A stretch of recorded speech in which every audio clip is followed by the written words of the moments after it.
Қарағандыда мемлекеттік сатып алулар құжаттарын тексеру нәтижесінде 90 миллион теңге үнемделді. 14 бағдарлама әкімшілері жоғары бағамен компьютерлер мен автомобильдер сатып алмақ болған көрінеді.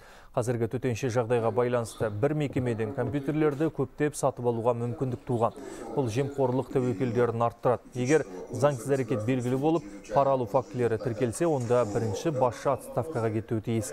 Жемқорлыққа қарсы қызмет қазір жұмыспен қашықта істеп, күн сайын әлеуметтік желілер арқылы онлайн трансляциялары жүргізіп отыр. Нәтижесінде 500-ге жуық қарағандылық мамандардан кеңес алып үлгерген.